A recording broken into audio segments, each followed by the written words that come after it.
Welcome class. आज हम लोग पढ़ने वाले हैं क्लास 12th एनसीईआरटी से इंफॉर्मेशन प्रैक्टिस का एक यूनिट जिसके अंदर एक टॉपिक है डाटा विजुअलाइजेशन। आज हम लोग इसका पूरा का पूरा थ्योरेटिकल पार्ट कंप्लीट करने वाले हैं। नोट्स आप सभी को टेलीग्राम चैनल पे मिल जाएंगे। कोई भी डाउट हो तो कमेंट सेक्शन में पूछ लिया करो और इंस्टाग्राम पे भी फॉलो कर लेना। सबका लिंक आप सभी को डिस्क्रिप्शन में मिल जाएगा।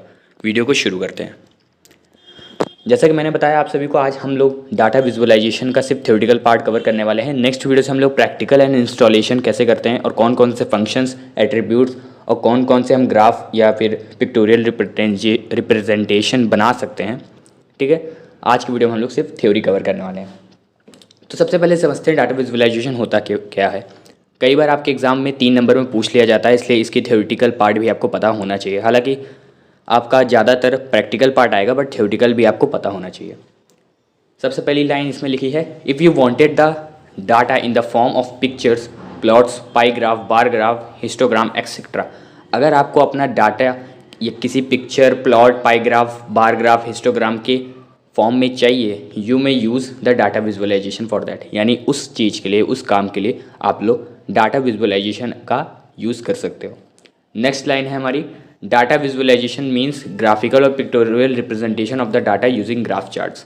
अब इसका डाटा विजुअलाइजेशन का मतलब क्या है? डाटा विजुअलाइजेशन का सिंपल एक लाइन का मतलब है ग्राफिकल और pictorial representation of the data. यानी graphical, pictorial representation of data, graphical से लेकर डाटा तक। इतनी एक लाइन आपको याद करनी है। आप लोग आराम से इससे 2-3 लाइन बना लोगे अगर आपकी इंग्लिश अच्छी है तो। यूजिंग ग्राफ चार्ट, ये वाली लाइन अगर आप ना भी लिखो तो चलेगा, बस आपको इतना लिखना है, डाटा विजुअलाइजेशन मीन ग्राफिकल और pictorial representation of the data using graph chart.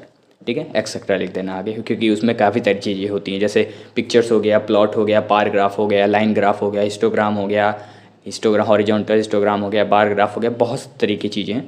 तो हम लोग उतना अभी डिटेल में नहीं जाएंगे, आज हम लोग सिर्फ थ्योरेटिकल पार्ट कवर कर रहे हैं।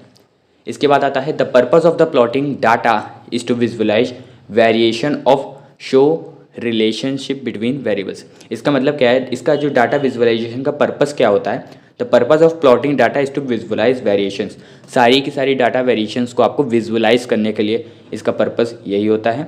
एंड एक और पर्पस होता है, शो रिलेशनशिप बिटवीन वेरिएबल्स, यानी वेरिएबल्स के बीच की जो रिलेशनशिप है, उसके फंक्शंस जो हैं उनको दिखाने को भी लिए हम लोग डाटा विजुअलाइजेशन यूज़ करते हैं। इसका मेन पर्पस यही है। तो हम लोग ने 3 पॉइंट कवर कर लिए। 3 नंबर में आपका आसानी से अगर आप ये लिख दोगे तो आपको पूरे 3 नंबर मिल जाएंगे। थोड़े बहुत एग्जांपल्स भी लिख सकते हो डाटा विजुअलाइजेशन के अंदर क्या क्या होता है, जैसे पाई ग्राफ हो गया, पिक्चर्स हो गया, प्लॉट हो गया, बार ग्राफ, हिस्टोग्राम, ये सारे थोड़े बहुत हैं। अभी जब आप प्रैक्टिकल करोगे तो आपको याद हो जाएंगे, अभी याद करने की ज़रूरत नहीं है। बस आप लोग बेसिक नॉलेज रखो कि डाटा विजुअलाइजेशन हम लोग ग्राफिकल और पिक्टोरियल रिप्रेजेंटेशन ऑफ डाटा की बात करने वाले हैं। इसमें हम लोग कोई भी ना ही सीरीज़ की बात करेंगे, ना ही पैनल, ना डाटा फ्रेम, इसमें पाइथन की कोई बात नहीं करेंगे हम लोग। नेक्स्ट, अब इससे नेक्स्ट स्टेप बढ़ गए। अभी तक हम लोग क्या करते थे, इंपोर्ट पांडास, बट हम लोग अब से करेंगे इंपोर्ट मैटप्लॉटलिब। मैटप्लॉटलिब जो कि मैं अगली वीडियो में कैसे इंस्टॉल करते हैं वो बताऊंगा। उसके सारे फंक्शन एट्रीब्यूट्स बताने वाला हूँ नेक्स्ट वीडियोज़ में। प्लेलिस्ट मेंटेन करते हुए चल रहा हूँ। प्लेलिस्ट आप सभी को मेरे चैनल पर मिल जाएगी, क्लास 12th IP के नाम से। ठीक है, नोट्स चाहिए आप लोग टेलीग्राम चैनल ज्वाइन कर सकते हो, वहाँ पे आप सभी को सारे के सारे नोट्स मिल जाएंगे। इंस्टा पे भी फॉलो कर सकते हो। एंड कोई भी डाउट है तो कमेंट सेक्शन में बता देना। मिलते हैं आप सभी को अपनी नेक्स्ट वीडियो में, तब तक के लिए take care everybody, bye bye, जय हिंद, जय भारत।